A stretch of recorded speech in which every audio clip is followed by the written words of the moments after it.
been up to? I've been riding on a daydream. Hey YouTube, thanks for checking out RV Daydream, and just a quick update. We got back from camping and we had a storm come through.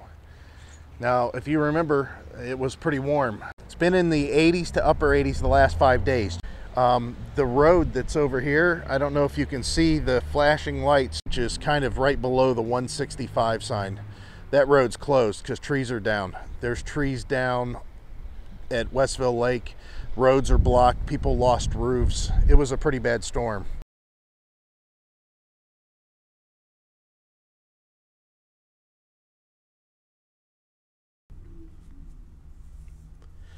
These clips here are showing some trees that are pretty old. That big one there is well over 100 years old. What happened is there's a log cabin that'll be shown in this video. The original person that lived in this area way long ago planted trees to mark the size of the lots whenever they were breaking it down to make it a development. And that lady passed away well over 30 years ago, and she had mentioned that information to my father-in-law when she was in her 80s. So Heidi and I used to live in that little cabin. As a side note, that little cottage that's being shown in the photo there, that was our second house that we moved into after only being married for about 3 months. This is looking in her parents' front yard. But there's the log cabin that's you can see from Heidi's parents' backyard, and that's the original log cabin. But there's a lot of damage there, and I'll tell you, it was not even reported by the news. These chairs were all blown over. This chair was out in the driveway. That chair was down and over a little bit, and then those pipes, I got to push those back yet. And you can see these leaves that are on my truck. These are green leaves. These aren't fall leaves. They're not dry, so they're stuck on my truck. It's kind of like whenever you're mowing your grass, and you can see when you mow your grass and you blow it up on your vehicle, these things are, it's not going to come off very easy. Like I said, that storm was rough.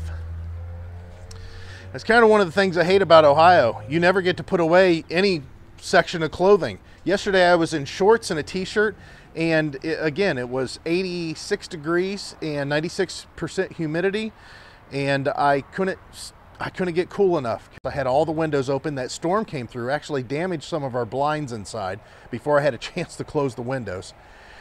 And now today I have a jacket on and long pants. I mean, it's one of those things. Living in Ohio, you got to deal with that stuff. It's not like this thing's uncommon. I have to do some work. I did a mower yesterday, 2 mowers actually, a rider and a push mower. I have to do a wheel bearing on a wheel horse. I got to call that guy today.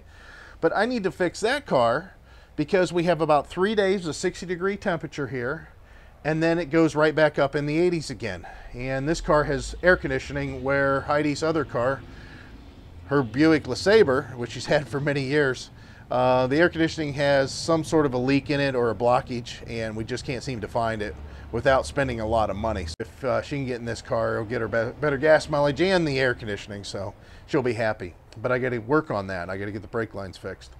I got to clean the garage up, and let's go take a look at the camper.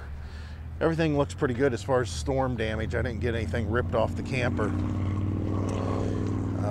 Again, they had a rough time down just literally at the lake. But look how filthy it is in here. It doesn't smell. Everything smells real good in here. This is one of the things I don't like about the design of this camper.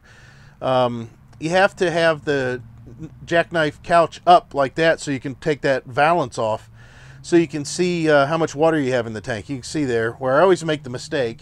It's a 48 gallon, and I always think it's a 40 gallon. I always thought the holding tanks were 40 gallon tanks, but I got underneath of them. I found out they're 45 gallon holding tanks. So we got pretty good sized tanks in here. I got to make a cross brace on one of them, but you can see we just kind of threw everything real quick. It was like a madhouse when we got home. We wanted to get inside. I don't know why, because the air conditioning's not working on the house. We need the thing recharged or something. And I can tell that the camper's not quite level. Gosh darn it, I'm gonna have to fix that. I wanted to give you an update of what it's like to live in Ohio and enjoy this temperature fluctuation. I mean, it happens all the time. It's crazy. In the winter, it's even worse. Most people in this country that don't understand what it's like to live in the northern states probably don't know what it's like to feel the relief when the temperature gets up to 25 degrees after it's been minus whatever for a week. It's incredible. But then in the summer, you got this stuff going on. I mean, literally, it was 86 degrees yesterday, and today it's 64. 22 degrees. And we're not even in the part of the day whenever the temperature changed.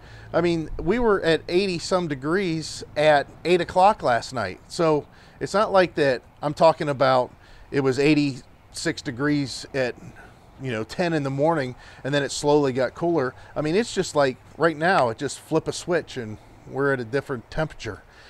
It's horrible just keeping all these clothes, keeping track of it all. So anyways, that's what I'm up to. I appreciate you guys watching my videos, and I like the comments. Keep them coming. I've got a couple people that messaged me and had some good questions.